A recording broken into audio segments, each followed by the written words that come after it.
자, 이제 순환계 두 번째 파트지. 혈액에 대한 이야기를 해볼 거야. 우리 첫 번째 파트에서는 조금 이제 시간이 됐지만 심장과 혈관에 대한 이야기를 했었어. 그지? 그러니까 심장과 혈관은 이 혈액을 원활하게 흐를 수 있게 도와주는 기관들이라고 생각하면 되거든. 오케이? 그러니까 심장과 혈관이 혈액을 잘 운반할 수 있게 도와주는 애들이야. 그래서 심장과 혈관에 대해서 먼저 배웠어. 그러면 이젠 혈액을 당연히 배워야 되는 게 맞는 순서겠지. 오케이. 자, 그래서 일단 첫 번째 혈액의 구성부터 들어갈 거야. 혈액의 구성. 혈액은 액체 성분인 혈장과 세포 성분인 혈구로 이루어져 있다. 이렇게 되어 있어. 그래서 혈장은 엷은 노란색 액체래. 이게 약 55%를 차지한대. 그리고 혈구는 적혈구, 백혈구, 혈소판으로 구분이 되고 혈액의 약 45%를 차지한대. 오케이? 그래서 일단 기억해야 되는 거, 혈액은 조금 두꺼운 펜으로 다시 쓸까요? 혈액은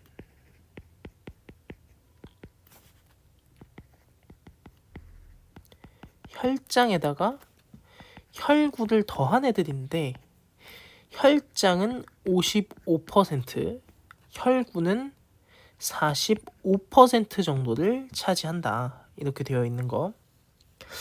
그래서 이거를 이렇게 두 가지 물질로 구분되어 있다는 거를 어떻게 알 수가 있냐면 혈액을 분리해보면 돼, 실제로. 근데 어떤 분리 과정을 거치냐 하면 원심 분리라는 과정을 거쳐요. 원심 분리. 이 원심 분리라는 게 뭐냐면 원심력을 이용해서 분리한다라고 가볍게 생각을 해도 좋아. 지금 수준에서는 어떤 거냐면 이렇게 기계가 이렇게 있거든. 그리고 여기 이렇게 구멍이 나 있어. 이 구멍에다가 이 혈액이 담긴 시험관을 이렇게 넣을 수가 있어. 그리고 버튼을 딱 눌러서 어떻게 하냐? 얘를 뱅글뱅글 돌려. 오케이? 그러면 여기 이 구멍들에 위치한 시험관이 뱅글 돌겠지. 그치? 그러면 이렇게 계속해서 도는 이 현상으로 인해서 혈액이 혈장과 혈구로 분리가 된다. 이게 바로 원심 분리야. 오케이?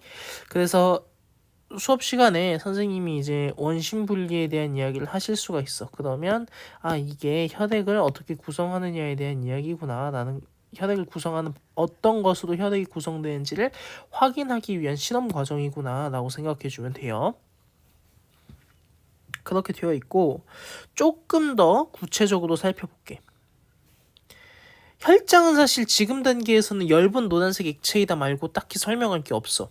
그러니까 일단 이렇게만 알고 있고 넘어가면 되고, 그 다음에 뭘 알아야 되냐면 혈구. 혈구가 이제 기능들이 다양하게 있거든. 그거에 대해서 좀 알 필요가 있어요.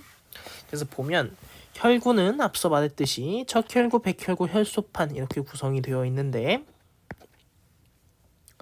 먼저 적혈구부터 보자. 적혈구가 일단 피를 빨갛게 만들어주는 애들이거든.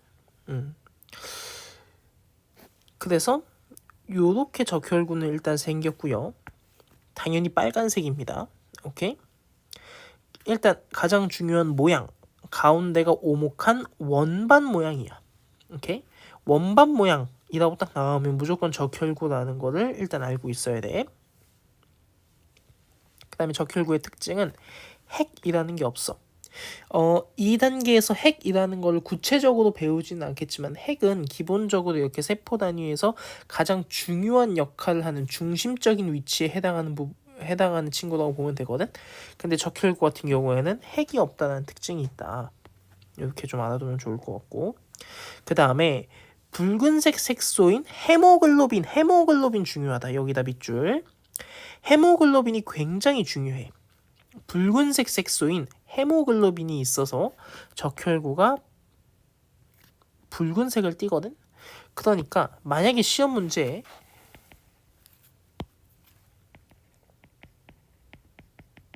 혈액이 붉은색인 이유에 대해서 설명하다 라고 하면 적혈구의 색소가 헤모글로빈인데 이 헤모글로빈은 붉은색 색소야. 그래서 적혈구가 붉은색을 띠게 되거든. 그렇기 때문에 혈액이 붉은색이 된다 라고 설명을 해주면 돼. 그 다음에 적혈구는 혈구수 중에서 가장 많다. 그러니까 이 혈구 안에 있는 이 45% 중에서 적혈구가 차지하는 비중이 가장 높다라고 이해를 하면 될 것 같아요. 그 다음에 백혈구 한번 보자. 백혈구는 모양이 일단 일정하지가 않아. 그러니까 백혈구 가지고 어떤 모양을 가지고 있다라고 하면 일단 그건 다 틀린 거야. 오케이? 그 다음에 얘 같은 경우에는 핵이 있어. 그리고 혈구 수 중에서 크기가 가장 크고 수가 가장 적어. 오케이? 요게 특징입니다. 크기가 가장 크고 수가 가장 적다. 그 다음 혈소판도 마찬가지로 모양이 일단 일정하지 않아. 그러니까 다시 말해서 적혈구, 백혈구, 혈소판 즉 혈구 중에서 모양이 일정한 친구는 적혈구밖에 없다는 거지. 오케이? 그리고 핵이 없어요. 다시 혈소판은. 그 다음에 혈구 중에 크기가 가장 작다라고 볼 수가 있어. 그래서 이 내용을 좀 정리해서 볼게요.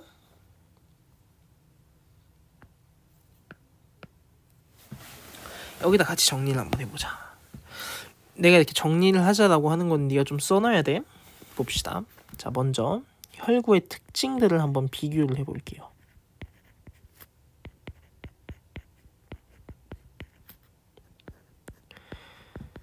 우리 교재에 보면 먼저 모양에 대한 이야기를 가장 먼저 하지.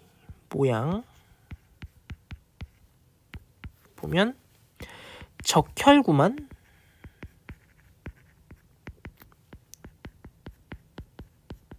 원반 모양이고 백혈구와 혈소판은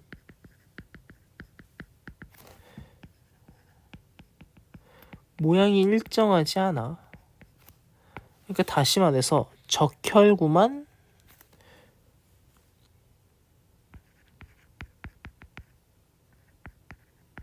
모양이 일정하다. 유일하게. 오케이. 그 다음 크기를 한번 봅시다. 크기는 백혈구가 가장 크고요. 그 다음이 적혈구, 마지막이 혈소판이야. 반면에 혈구 내에 존재하는 수는 적혈구가 가장 많고요. 그 다음이 혈소판이고요. 마지막이 백혈구입니다. 오케이, 이렇게 이야기를 해주시면 됩니다.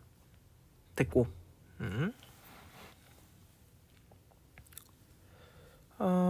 이제 이렇게 하면 일단 기본적인 혈액의 구성 요소에 대한 설명은 끝이 난 거거든.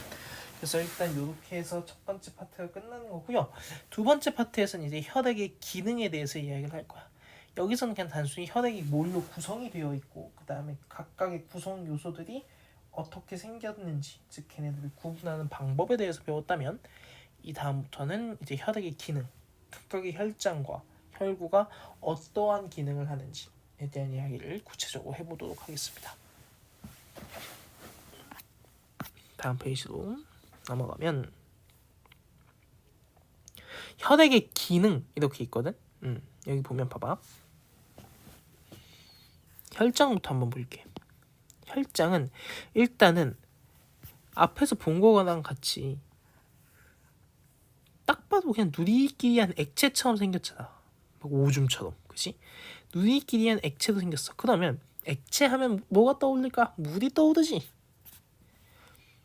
혈장은 일단 물이 주성분이야. 오케이? 그 다음에 영양소, 이산화탄소, 노폐물 등의 물질을 운반을 하거든. 그래서 일단 혈장은 영양소, 이산화탄소, 노폐물 등의 물질을 운반을 하는 물이 주성분 친구다 정도로만 생각하고 넘어가면 돼. 그런데 혈구는 이제 조금 할 얘기가 많아지지. 먼저 혈구는 각각의 애들이 하는 역할이 다 달라. 오케이?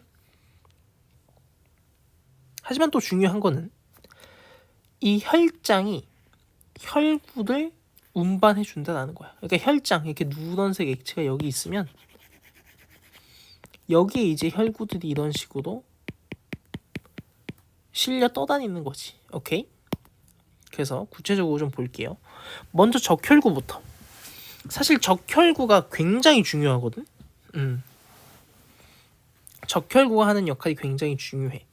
왜냐하면 여기서는 지금 영양소, 이산화탄소, 노폐물들의 물질을 운반한다고 했는데 뭔가 하나 빠진 것 같지 않니? 우리 심장이랑 혈관 현장에서 직접 이야기를 했었을 때 산소를 운반한다고 했었지. 혈액이 많은 산소, 혈액이 적은 산소. 이거에 대해서 이야기를 한다고 했었는데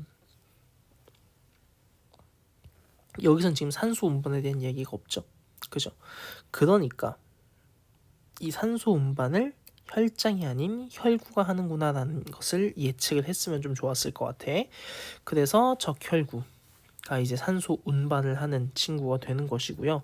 그래서 이제 적혈구가 몸속에서 이제 흘러갈 거 아니야. 흘러가서 언제쯤에 산소 운반을 해서 언제쯤에 산소 전달을 하는지에 따라서 산소가 많은 혈액, 산소가 적은 혈액이 결정이 되는 거야. 그거는 이제 요 다음이 이제 혈액 순환 파트에서 이야기를 할 거고. 어쨌거나 산소 운반 작용이 이렇게 있는데 이 적혈구는 일단 헤모글로빈의 작용으로 온몸의 조직 세포에 산소를 전달을 해. 오케이? 그러니까 이 헤모글로빈이 단순히 색소만이 아니라 조직 세포에 산소를 전달하는 친구라는 것이구나 라는 것을 알고 있어야 되겠죠. 얘는 단순한 색소 그 이상의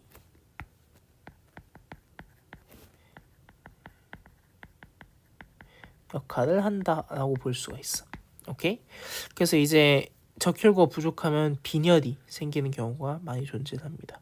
그래서 이제 빈혈, 머리 아프다, 두통이 있다는 거는 이제 기본적으로 적혈구가 부족하기 때문이다. 적혈구가 부족하면 산소 공급이 잘 안 될 테니까 머리가 아프고 그 현상을 빈혈이라고 한다. 이렇게 이해를 하면 될 것 같아요.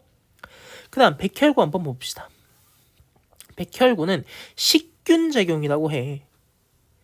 이 식균, 균을 먹는다라는 느낌이 들지 않니? 그지? 백혈구는 나쁜 균을 잡아먹어. 그래서 세균이 우리 몸에 침투하는 걸 막는 역할을 하는 친구거든요. 그래서 되게 중요한 역할이야. 몸속에 침입한 세균 등을 잡아먹게 되는데 이 몸속에 세균이 침입하면 수가 늘어나고 기능이 활발해지게 됩니다. 이해되셨죠? 당연히 몸속에 침입한 세균을 잡아먹어야 되니까 세균이 침입했을 때 백혈구가 활발하게 활동을 해야 되겠지. 이해됐을까? 오케이. 그 다음에 혈소판. 이 혈소판은 상처가 났을 때 혈액을 응고시켜 출혈을 막고 상처를 보호하는 역할을 하거든. 그래서 이게 부족하면 지혈이 잘 안 돼요. 그게 문제입니다. 그래서 우리 보통 이렇게 그림을 간단하게 그려볼까 또?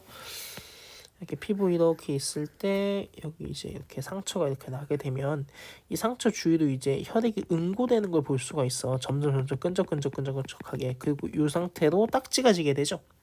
이렇게 딱지가 질 수 있는 이유가 뭐냐면 혈소판이라는 친구 때문이다. 그래서 이 혈소판이 제대로 역할을 하지 않으면 피가 지혈이 안 돼. 그럼 피가 계속 빠져나가게 되고 과다출혈 문제가 발생할 수 있다 정도까지 이해를 하면 될 것 같아요. 됐을까요? 이렇게 일단 기본적으로 적혈구에 대한 이렇게 해가지고 일단 기본적으로 혈액의 구성 성분인 혈장과 혈구에 대한 기능에 대해서 이야기를 해봤고, 요 적혈구 파트에서 이제 산소 전달이나 헤모글로빈에 대한 조금 더 구체적인 예시들이 등장을 할 경우가 있거든. 그거에 대한 이야기를 좀 더 구체적으로 다음 페이지에서 해보도록 하겠습니다. 어떤 얘기를 할 거냐면요. 일단 사람의 적혈구 수에 대한 이야기를 할 건데 산소가 부족한 곳에서 사는 사람의 적혈구수를 이야기를 할 거야. 첫 번째로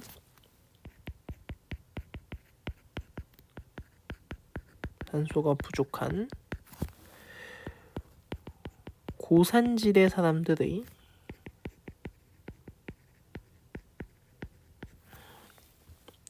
적혈구수.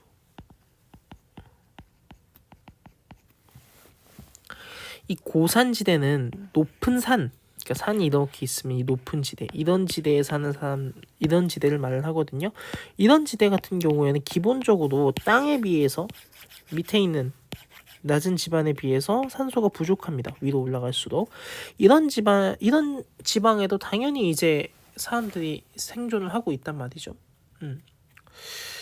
이 사람들은 적혈구수가 다른 사람들에 비해서, 평지에 사는 사람들에 비해서 많습니다.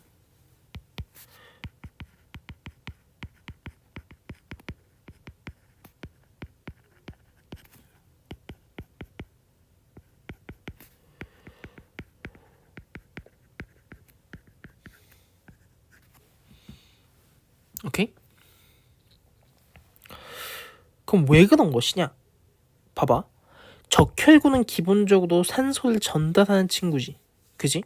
그러면 이 산소가 적은 지대에 사는 적은 환경에서 산소를 효율적으로 이용하기 위해서는 이 산소를 운반해준 적혈구가 많으면 많을수록 좋겠죠. 그러니까 이 고산지대에서도 원활하게 살아가기 위해서 사람들이 적혈구 수를 많이 갖게 되는 거다. 산소를 효율적으로 운반하고 이용하기 위해서. 이렇게 이해를 하면 될 것 같아요. 그 다음 두 번째로 헤모글로빈의 성질에 대해서 좀 이야기를 해볼게.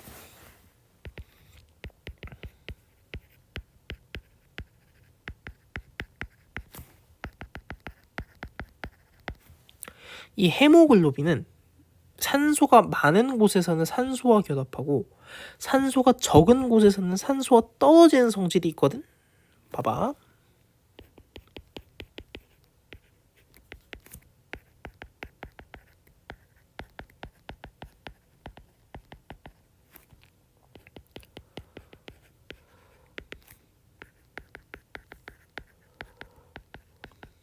이런 성질이 있단 말이야. 오케이? 그래서 어떤 특징이 있냐면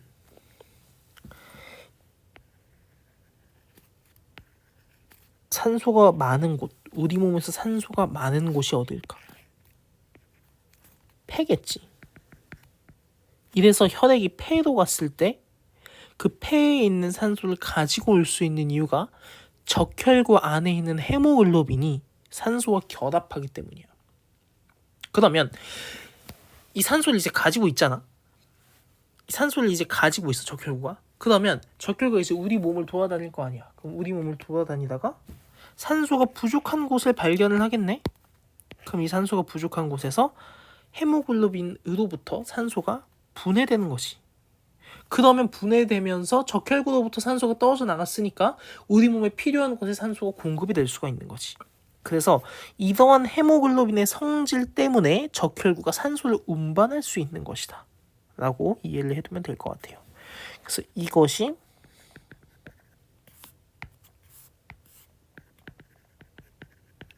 적혈구가 산소를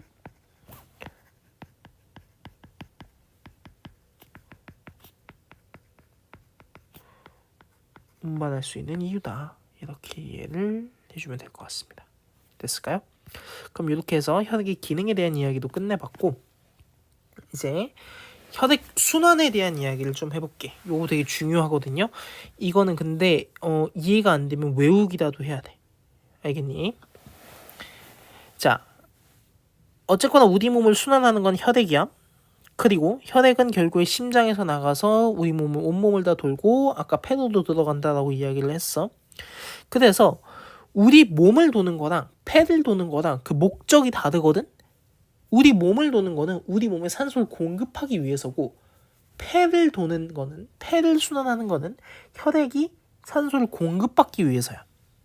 그렇기 때문에 우리는 혈액 순환을 온몸 순환과 폐 순환 이 두 가지로 구분을 하게 됩니다.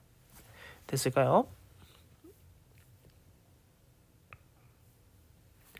그래서 어떤 식으로 구성이 되냐라고 생각을 하면 되냐면 온몸 순환을 거친 혈액이 폐순환을 거치고 폐순환을 거친 혈액이 이어서 온몸 순환을 거친다라고 보면 돼. 그럼 생각을 해보자. 온몸 순환을 하면 일단 내가 쓰는 것부터 봐봐. 밑에 내용 보지 말고 온몸 순환을 하면 산소를 많이 얻겠지. 그지? 그리고 잠깐만 미안 다시 온몸 순환을 하면 산소를 우리 몸에 뿌려주겠지. 그러면 혈액 내에 있는 산소의 양은 줄어들 거야. 그러면 이 온몸 순환을 한 다음에 폐순환을 통해서 다시 혈액에 산소를 공급해줘야 되겠지. 그리고 혈액에 산소가 공급됐으면 그걸 다시 우리 온몸으로 뿌려줘야 되니까 다시 온몸 순환을 반복해야 된다. 이 얘기인 겁니다. 이해됐을까요? 그래서 이런 식으로 계속해서 반복해서 혈액이 순환을 하게 된다는 걸 이해를 하면 될 것 같고, 자, 온몸 순환은 좌심실에서 나간 혈액이 온몸의 모세혈관을 지나는 동안 조직세포에 산소와 영양소를 공급하고 조직세포에서 이산화탄소와 노폐물을 받아 우심방으로 돌아오는 순환이야. 됐을까? 일단 심장에서의 심실은 항상 피를 내보내는 역할을 해. 심실은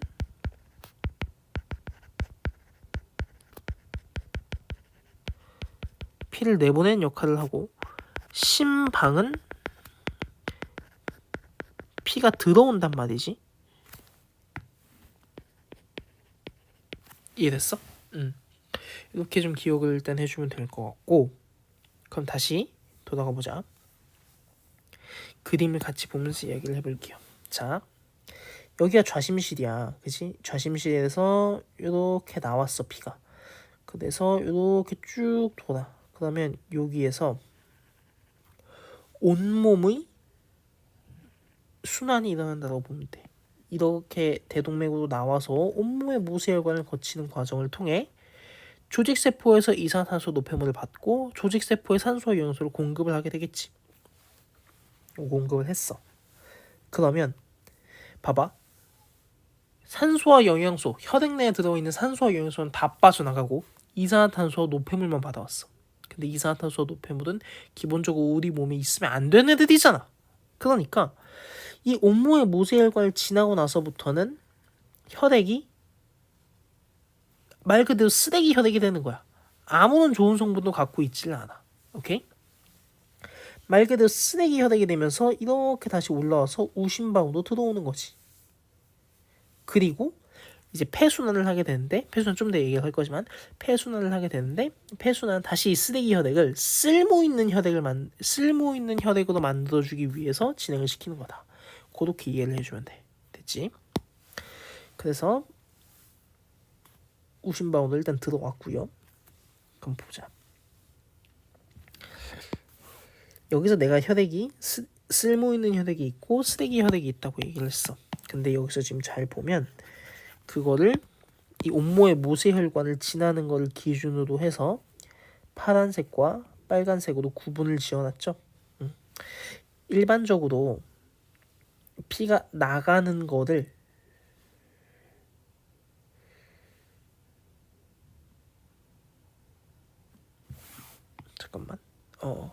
일반적으로 그래서 이렇게 쓸모 있는 혈액을 동맥혈이라고 이야기를 하고요. 쓸모 없는 혈액을 정맥혈이라고 이야기를 해. 오케이? 그래서 심장에서 나온 동맥혈은 온몸의 모세혈관을 지나면서 산소와 영양소를 주고 이산화탄소와 노폐물을 받아오게 되는데 그 과정을 거치면서 정맥혈로 전환이 된다. 그 다음에 이 기관에서부터 나오는 혈액을 동맥이라고 이야기를 한단 말이지. 심장에서 나오는 혈액을 동맥이라고 이야기를 해. 오케이? 그 다음에 심장으로 들어오게 만드는 혈관을 정맥이라고 이야기를 해. 오케이?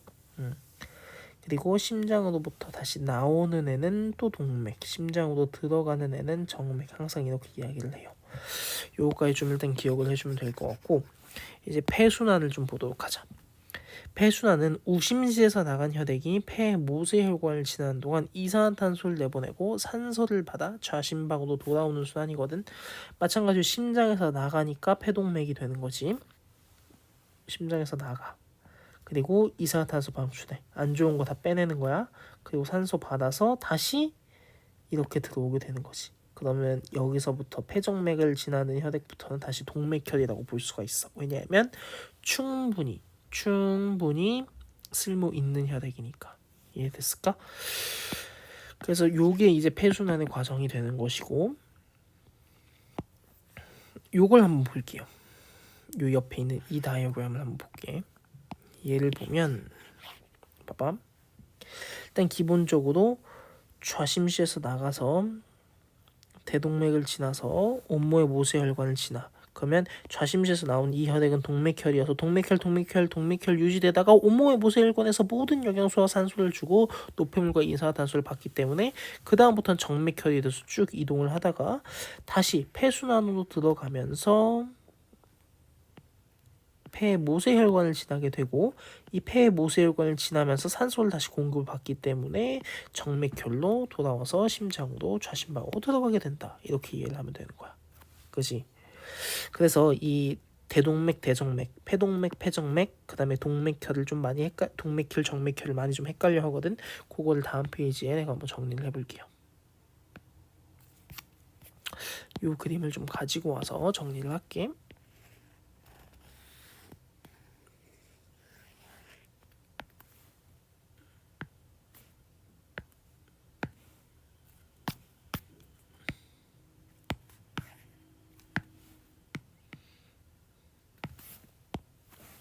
자, 요거를 이제 내가 정리를 해줄 건데, 봐봐. 일단은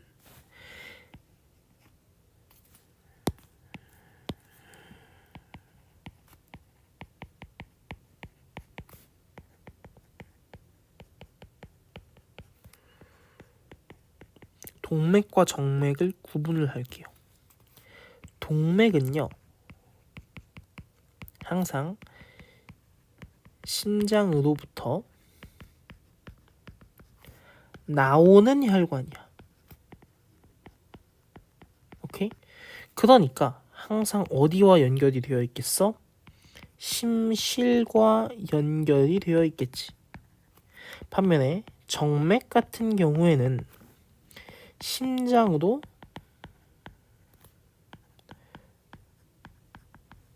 들어가는 혈관이란 말이야. 그럼 당연히 심방과 연결이 되어 있겠지. 오케이? 그럼 생각을 해보자. 일단 좌심시에서 나와서 대동맥으로 흐르는 혈액 같은 경우에는 어떤 혈액일까? 영양분이 충분한 상태잖아. 그러니까 동맥혈이라고 볼 수가 있겠죠. 그 다음에 온몸의 모세혈관을 지나면 이제 대정맥으로 이동을 해서 대정맥을 타고 다시 심장으로 들어가게 된단 말이지. 그러면 대정맥에 흐르는 혈액의 경우에는 온몸의 모세혈관을 지난 거잖아. 그럼 노폐물과 이산화탄소만 갖고 있겠지? 그러니까 얘는 정맥혈이 되는 거야. 그래서 일단은 대동맥과 대정맥의 경우에는 이 동맥, 정맥 이 말이 일치를 하거든. 그런데 폐순환의 경우에는 좀 달라. 봐봐. 폐동맥으로 나가는 혈액은 폐로 가기 위해서잖아. 폐에 가서 산소를 받아오기 위해서 나가는 혈액이잖아. 그러면 산소가 없으니까 산소를 받으려고 나가는 거니까 폐동맥에 흐르는 혈액은 정맥혈이 되겠지. 반면에 폐정맥은 이제 폐 모세혈관을 지나서 산소를 다 받고 다시 심장으로 들어가는 과정이잖아. 그러니까 폐정맥에 흐르는 혈액은 뭐다? 동맥혈이다. 그래서 이 폐순환의 경우에는 동맥과 정맥, 동맥 정맥과 정맥혈 동맥혈이 서로 일치하지 않는다. 온몸 순환과 다르게. 그래서 여기서 헷갈림을 좀 주의할 필요가 있다라고 기억을 해주시면 될 것 같습니다. 됐을까요? 이렇게 했을 땐 이론 내용은 좀 다 끝났다라고 볼 수가 있고, 요 뒤에 실험이 하나 있더라고. 그래서 요 실험 이야기를 하고 좀 일단 마무리를 한번 해볼게요. 실험 이야기를 하고 마무리를 하면 이제 숙제는 다 할 수가 있거든. 자, 여기 혈액 관찰 실험이야. 그래서 손가락 끝에 소독한 다음에 체일로 찔러서 받침유리 위에 혈액을 떨어뜨리래. 그러니까 혈액 조금 짜내라는 거죠, 몸에서. 그 다음에 혈액에 생리식염수를 떨어뜨려 살짝 희석을 해주래. 그리고 이제 이 혈액 관찰 실험 같은 경우에는 혈액에 있는 혈구들을 관찰하기 위해서 보는 거란 말이야. 그러니까 이거를 최대한 얇게 펴줘야지 현미경을 갖다 댔을 때 좀 관찰하기가 쉬워. 이해됐니? 그렇기 때문에 혈액을 이런 식으로 밀어줘가지고 혈액을 얇게 펴줘야 돼. 됐을까? 혈액에 있는 반대 방향으로 밀어야지 혈액이 얇게 펴지고 혈구가 터지질 않는데요. 그 다음에 여기다 에탄올을 떨어뜨리고 말리는데, 이 에탄올은 무슨 이야기를 하냐면, 무슨 역할을 하냐면 고정이라는 역할을 하는데, 밑에도 쓰여 있죠. 이건 뭐냐면 세포가 살아있는 그 상태로 딱 정지하게 만드는 거야. 생각을 해봐. 세포들은 항상 움직이는 상태란 말이야. 그러니까 현미경을 그냥 갖다 대면 막 움직여서 우리가 방금 찾았던 애를 못 볼 수도 있고, 그런 상황이 방금 찾았던 혈구를 못 볼 수도 있고, 그런 상황이 발생할 수 있단 말이야. 그런 상황을 방지하기 위해서 에탄올을 떨어뜨려서 혈구들이 움직임을 멈추도록 만드는 거지. 됐을까? 그렇게 하고 여기 김사액이라는 걸 이렇게 떨어뜨려 주는데, 요거는 이제 혈구들을 염색하는 과정이야. 백혈구의 핵을 염색해서 쉽게 관찰을 할 수 있게 해주는데, 백혈구를 굳이 염색을 하는 이유는 앞서 말했듯이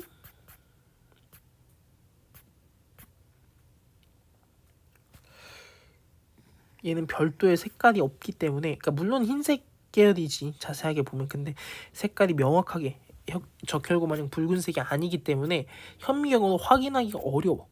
이해했을까? 그렇기 때문에 의도적으로 김사액을 떨어뜨려 준다. 그 다음에 마지막으로 덮개 유리를 덮어. 덮개 유리는 여기 이 받침유리 위에 이렇게 덮어준 유리, 얇은 유리가 또 하나 있거든. 아무튼 그걸 덮어서 이제 확인을 해주면 이렇게 현미경으로 관찰이 되는 것을 볼 수가 있다는 거죠. 그래서 대부분은 다 적혈구가 되는 것이고, 이렇게 백혈구들이 간헐적으로 좀 보인다. 이렇게 이해를 해주면 됩니다. 됐을까요? 이렇게 해서 이해를 하면 되는 거고, 일단은 요걸 통해서 순환계 파트 수업을 좀 마치도록 할게요. 요거 순환계 파트 수업을 마치고 이제 문제 다 풀 수 있거든. 그러니까 본인 오투에 있는 문제 다 풀고 그 다음에 이제 호흡계 또 나가면 될 것 같아요. 일단 고생했습니다.